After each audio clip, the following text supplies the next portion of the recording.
नमस्ते आप सभी को। आज हमारे बीच में वैद जी हमारे आज सभी लोगों की डिमांड थी कि संख्या के बारे में बताएं, तो आज हमारे वैद जी संख्या के बारे में कुछ बताएंगे। बताइए वैद जी। हाँ, तो देशवासियों और विशेषकर वो सुने जो रसायनी वैद्य हैं या जो रसायनी वैद्य बनना चाहते हैं, जो गंधक, पारा, संख्या और बहुत सारे विष पदार्थों पर काम करना चाहते हैं या सीखना चाह रहे हैं, वो लोग विशेषकर ध्यान दें। तो एक भाई ने बहुत दिन कई बार पूछ लिया है कि संख्या के विषय में बताओ। संख्या भाई, इसको मल भी कहते हैं और ये भयंकर जहर है। कई बार तो इसने हमको भी बड़ा नुकसान करा है और इसका नुकसान आजकल आदमी में इम्यूनिटी इतनी नहीं है कि झेल जाए, इसलिए सावधानी पूर्वक इसका इस्तेमाल होना चाहिए।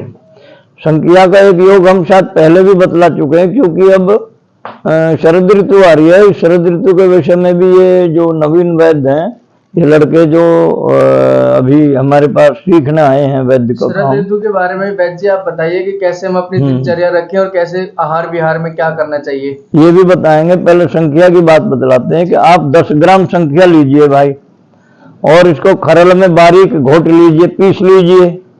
इसमें 50 ग्राम आग का दूध धीरे धीरे डालते जाइए। 50 ग्राम लेकर के धीरे धीरे उसमें डालें, घोटते जाएं।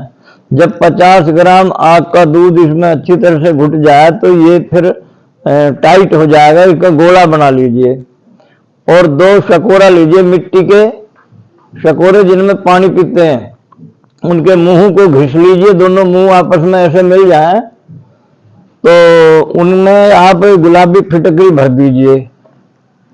गुलाबी फिटकरी भर के आप उसमें कम से कम भी 200-250 ग्राम 200 फिटकरी आ जाएगी।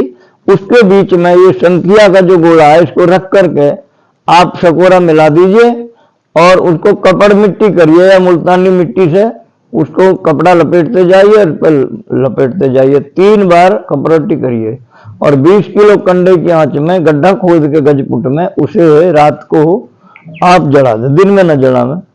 ऐसे जब भस्म बनाई जाती है इनकी, तो इन पे आदमी की परछाई नहीं पड़नी चाहिए।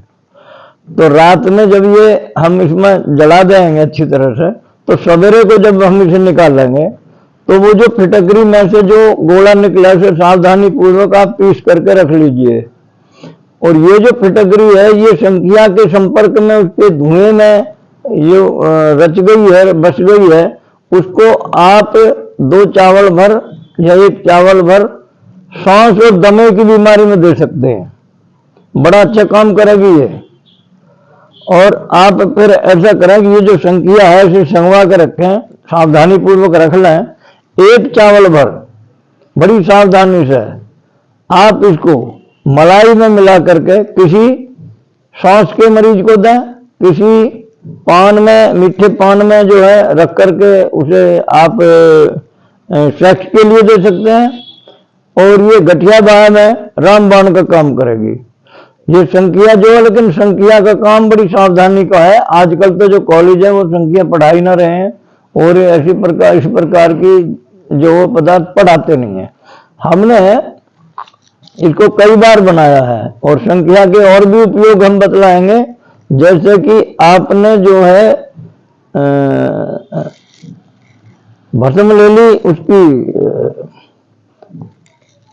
फिटकरी की या सुहागे की भस्म और भी अच्छी रहेगी। टंकण भस्म 100 ग्राम टंकण भस्म में 1 चावल भर संख्या को, कच्चा संख्या खरल में अच्छी तरह घोट करके और इसको मिला लीजिए।